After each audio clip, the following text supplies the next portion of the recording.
Hello friends, Radhe Radhe, जय श्री कृष्ण। कैसे हैं आप सब? उम्मीद करती हूँ आप सब ठीक होंगे, स्वस्थ होंगे। मैं भी ठीक हूँ, स्वस्थ हूँ। इतने दिनों से आपसे नहीं मिल पाई तो उसका कारण थोड़ा सा दुखद है। मेरी मदर इन लॉ, माही की दादी एक्सपायर हो गई थी, तो हमें तुरंत उठ के जो है लखनऊ जाना पड़ा था। इसलिए मैं आप लोगों से वहाँ नहीं मिल पा रही थी। और जैसे कि आप जानते हैं कि हमारे सारे वीडियोस जो हैं, मोस्टली वीडियोस जो हैं भगवान जी से रिलेटेड होते हैं, तो सूतक पालन करते करते मैं साथ में भगवान जी के कोई काम नहीं कर सकती थी। इसलिए मैंने आप लोगों से थोड़ी सी दूरी बना ली थी, नहीं मिल रही थी आप लोगों से। एंड आई होप कि आप लोग समझ सकते हैं ये पीड़ा कैसी होती है। 8 महीने में दोनों माँओं को खोना मेरे लिए आसान नहीं है। अभी तक अपनी मम्मी के हिस्से में उभर ही नहीं पाई थी कि ये मम्मी भी हाथ छोड़ के चली गई। बहुत बहुत अंदर भरा हुआ है सब कुछ, लेकिन समझ नहीं आता कि कैसे किसके साथ शेयर करूं, क्या करूं। लेकिन मेरी दोनों माँओं को मेरा YouTube पे वीडियोस अपलोड करना, भगवान जी से रिलेटेड काम करना बहुत पसंद था। सो ये वीडियोस अब जो भी बनेंगे, जैसे भी बनेंगे, सब मेरी दोनों माँओं के लिए ही होंगे। मैं भगवान जी का काम करती रहूँगी। शायद किसी रूप में वो देख लें कि हाँ, मैं अपना काम मन से कर रही हूँ। हालांकि मन लगाना बहुत मुश्किल है, लेकिन फिर आपसे मिलती रहूँगी। आप लोग मेरा सपोर्ट बनते रहिएगा। हो सकता है संभल जाऊँ, जल्दी संभल जाऊँ। तो आज मैं आपके लिए वीडियो लेकर आई हूँ। मैं अक्षय तृतीया पे भी कोई वीडियो नहीं शेयर कर पाई थी, कोई शुभकामनाएं नहीं दे पाई थी आपको, क्योंकि मैं इन्हीं सब में उलझी हुई थी। इन्हीं सब में मैं बिल्कुल, मतलब एक मन के बाहर की बात थी कि कोई शुभकामनाएं किसी को देना। तो अभी बस मैं बैठी थी राम दरबार का श्रृंगार करने के लिए। राम दरबार का श्रृंगार मैंने आप लोगों के साथ एक ही बार आई गेस मैंने शेयर किया है। जो समर के हिसाब से अभी मैं सारे भगवानों का श्रृंगार कर रही थी, तो कई भगवानों का तो श्रृंगार हो चुका है। सो अब जो मैं आपके साथ श्रृंगार शेयर करूंगी वो राम दरबार का और बड़े वाले राधा कृष्ण को होगा। ये श्रृंगार हम शेयर करेंगे। कोई कमी रहती हो तो मुझे ज़रूर बताइएगा।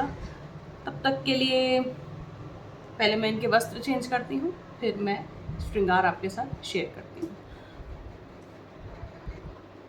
सो जब तक मैं माँ सीता के वस्त्र चेंज कर रही हूँ, आप लोगों से भी कहना चाहूँगी, बहुत ध्यान रखिए अपना, बहुत बहुत ध्यान रखिए अपने जनों का, घर में जो लोग हैं उनका। क्योंकि 8 महीने में दो ऐसी चीज़ें देख ली हैं कि अब लगता नहीं है कि किसी का कोई भरोसा होता है। हम चाहे कुछ भी सोचते हैं, कुछ भी ये रखते हैं कि चलिए कल बोल देंगे, कल बता देंगे, तो ऐसा मत कीजिए। जो बात जब मन में आए उसी समय कर लीजिए, चाहे अच्छी हो, चाहे बुरी हो, चाहे कैसी भी हो। क्योंकि वो मैं भी बहुत सारी बातें मन में सोच के बैठी थी कि अपनी मदर इन लॉ के लिए कि माँ के साथ ये सारी चीज़ें मुझे शेयर करनी है, ये बताना है, ये बताना है। नए घर में हम लोग शिफ्ट हुए, मैं इंतज़ार कर रही थी कि माँ कब आएंगी, लेकिन हमारे भगवान जी को शायद कुछ और ही चाहिए था, कुछ और ही उन्होंने हमारे लिए लिखा था, कुछ और ही सोचा था।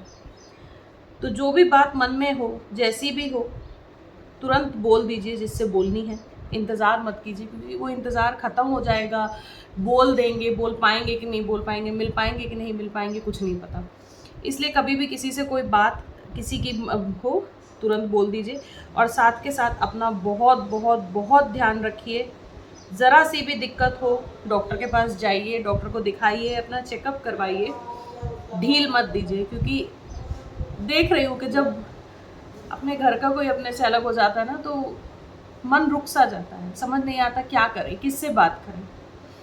तो इसलिए अपने हेल्थ के साथ कोई कॉम्प्रोमाइज़ मत कीजिए। कुछ भी ऐसा मत कीजिए कि ऐसा लगे कि अरे टाइम रहते दिखा लेना चाहिए था, वो नौबत मत आने दीजिए। सो करते हैं श्रृंगार अब शुरू। सो जी फ्रेंड्स, इस बार जैसे कि मैंने सभी भगवान को जो है, भगवान जी सबको ब्लू कलर की ड्रेस पहनाई है, तो माता सीता को भी अभी मैंने बस ब्लू कलर के ही वस्त्र जो हैं पहनाए हैं। और साथ ही में उनकी चुनरी वगैरह पहले लगा के मैं पिन कर रही हूँ, ताकि फिर पीछे आराम से जो है बाकी का श्रृंगार हम कर सकें।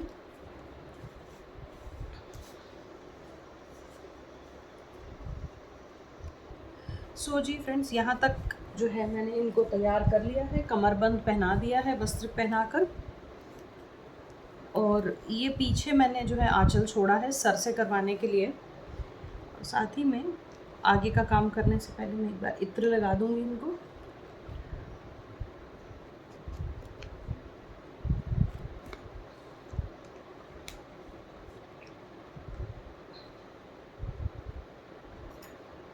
सो इस बार मैंने भगवानों के लिए बहुत ज़्यादा ज्वेलरी नहीं निकाली है। गर्मी है, हल्का फुल्का ही श्रृंगार रखेंगे। एक लंबी माला पहनाई है। गले के साथ जो मैं पहनाती हूँ वो मैंने नहीं पहनाई है, इस बार स्किप कर दी है। कानों में कुंडल इनके पहने हुए हैं।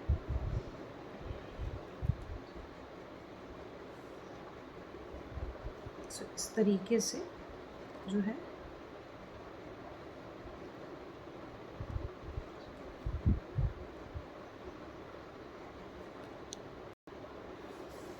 ये मैंने इनको माला पहना दी है,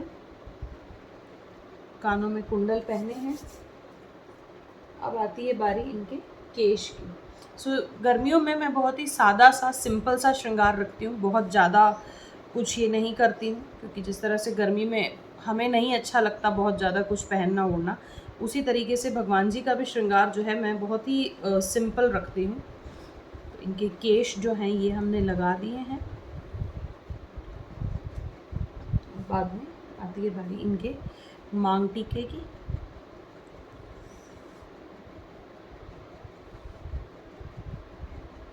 तो बहुत ही छोटा सा प्यारा सा मांग टीका है जो मैं इनको लगाती हूँ। और इनका नथ इनकी वो भी पहना देते हैं।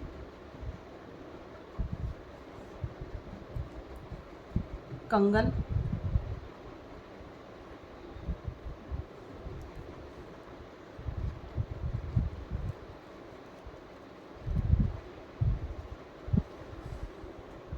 और ये है हमारी सीता जी का मंगलसूत्र। हालांकि उस युग में मंगलसूत्र का कोई बहुत ज़्यादा चलन नहीं था, लोग नहीं पहनते थे, कि मैं पहनाती हूँ सीता जी को मंगलसूत्र। क्योंकि अभी भी जो महाभारत वगैरह टीवी में आती है या रामायण आती है, उनमें कभी नहीं देखा कि किसी ने मंगलसूत्र पहना हो। सो ये होगा मंगलसूत्र। अब इनकी चंद्रिका, हाथ में कमल, और साथ ही में यहाँ जो पीछे हमने पल्लू छोड़ा था, तो इसको मैं खोल के इस तरीके से जो है मैं पीछे पिन कर दूँगी यहाँ पर।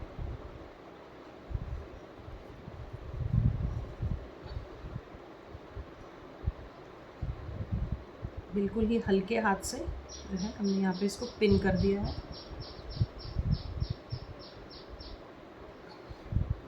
सो ये हो गई हमारी माँ सीता बिल्कुल तैयार। इनके श्रृंगार में अगर कोई कमी रहती हो तो अपने प्यारे कमेंट से मुझे ज़रूर बताइएगा। नेक्स्ट अब करते हैं हम राम जी का श्रृंगार। सो राम जी का श्रृंगार कर रहे हैं। ये मैंने इनको जो है पटका यहाँ से पिन किया है, ये कंधे पे लेके फिर यहाँ हाथ पे से ऐसे निकाला है। इसी तरीके से पटका मैंने इनका लगाया है। अब इत्र सेवा भी कर देते हैं।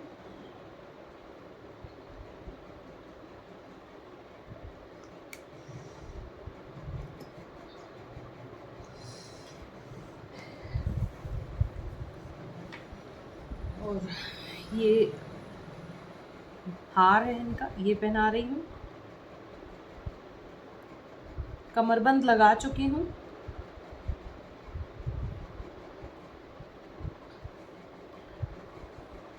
इनके भी जो कंगन है वो पहना देंगे।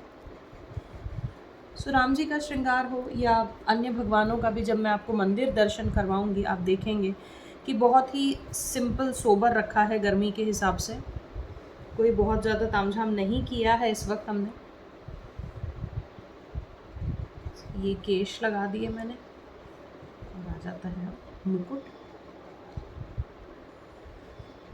और इनके जो धनुष बाण वगैरह हैं, हमेशा की तरह मंदिर में विराजमान करने के बाद ही मैं इनके हाथ में देती हूँ। तो धनुष बाण की अब कमी है यहाँ पर। ये हमारे राम जी भी तैयार हो गए, यहाँ सीता जी भी तैयार हैं। अब आती है लक्ष्मण जी की बारी, उनको भी फटाफट तैयार कर लेते हैं। सो लक्ष्मण जी को भी मैं वस्त्र इनके पहना चुकी हूँ, इत्र सेवा कर चुकी हूँ, और ये आ गया इनकी माला। तो जैसे कि आपने देखा है कि राधा कृष्ण जी को मैं हमेशा एक से वस्त्र, एक से गहने पहनाती हूँ, इसी तरीके से राम दरबार पे भी मैं एक से वस्त्र लाती हूँ। एक मतलब ये तो खैर सेट मिल जाता है मुझे, और गहने वगैरह भी जो लेने होते हैं, ये तो जैसे हार वगैरह हैं, ये मैं अलग अलग लेती हूँ, पर फिर 3 के सेट के हिसाब से मैं वैसे लेती हूँ इन्हें। तो सबका एकदम एक जैसा रहता है सब सामान यहाँ पर।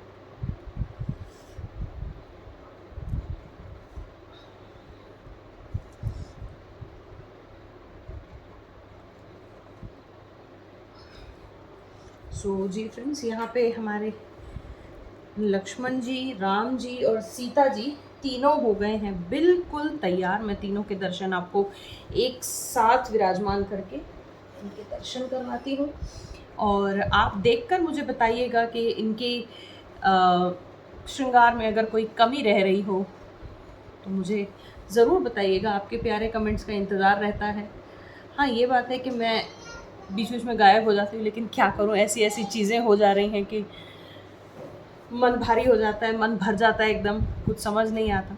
लेकिन चलिए कोई बात नहीं, कोशिश करूँगी कि अब मैं आप लोगों के साथ बिल्कुल रेगुलरली टच में रहूँ। सो ये हो गया है राम दरबार का श्रृंगार, और नेक्स्ट वीडियो में अब हम करेंगे जो सबसे बड़े वाले विग्रह हैं राधा कृष्ण जी के, उनका श्रृंगार। तब तक मैं लेती हूँ आपसे विदा, अगले वीडियो में जल्दी मिलूँगी। राधे राधे।